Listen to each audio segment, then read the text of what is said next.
August 11న ఒకేసారి 3 పెద్ద సినిమాలు పోటీ పడుతుండడంతో సినీ జనాలు ముందుగా ఏ సినిమాను చూడాలో అనే కంగారులో కాకుండా ఏ సినిమా రేటు తక్కువ ఉంటుందో దానికి వెళ్లేందుకే ఎక్కువగా ఆసక్తి చూపిస్తున్నారు.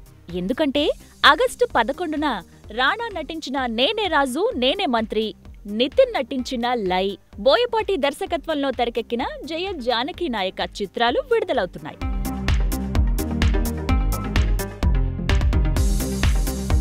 ఈ 3 సినిమాలపై కూడా అంచనాలు భారీ స్థాయిలోనే ఉన్నాయి. ఒక్కో సినిమా ఒక్కో రకమని చెప్పుకోవచ్చు. దీంతో 3 పెద్ద సినిమాలు విడుదలవుతుండడంతో 2 తెలుగు రాష్ట్రాల్లో థియేటర్ల సమస్య ఏర్పడింది.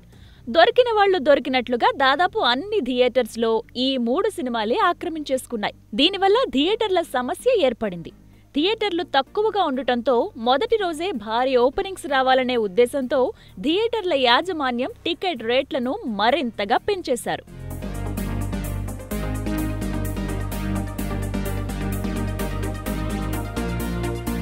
టికెట్ల రేట్లు బాగా పెంచేయడంతో ప్రేక్షకులు అసంతృప్తి వ్యక్తం చేస్తున్నారు. పలు ప్రాంతాల్లో ఒక్కో టికెట్ రేటు 500కు పైగా అమ్ముతున్నట్లుగా తెలుస్తోంది. ఇలా దొరికిందే సందనుకొని థియేటర్ల యాజమాన్యాలు వారికి తోచినట్లుగా రేట్లను పెంచేసి టికెట్లను అమ్మేస్తున్నారు.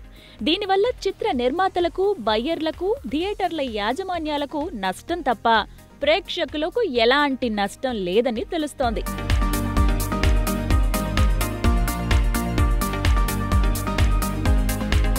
సినిమా బాగుందంటే వారం రోజుల తర్వాతనైనా చూద్దాంలే అని సినీ జనాలు భావిస్తారు. కానీ ఆ వారం రోజుల వరకు కూడా ఓపెనింగ్స్ రాకపోతే నిర్మాతలకు, బయ్యర్లకు, థియేటర్ల యాజమాన్యాలకు నష్టమే కదా. మరి ఆగస్టు 11న విడుదలవుతున్న ఈ 3 సినిమాల్లో ఏ సినిమా భారీ ఓపెనింగ్స్ ను తెచ్చుకొని కలెక్షన్లను రాబడుతుందో, ఏ సినిమా పరాజయం పాలవుతుందో మరికొద్ది గంటల్లోనే తెలిసిపోతుంది.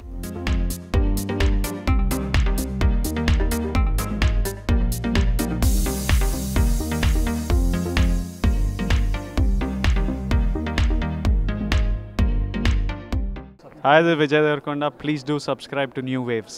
హాయ్ యూట్యూబర్స్, మరిన్ని మంచి వీడియోల కోసం సబ్స్క్రైబ్ చేయండి. దాంతోపాటే బెల్ ఐకాన్ పై క్లిక్ చేయండి.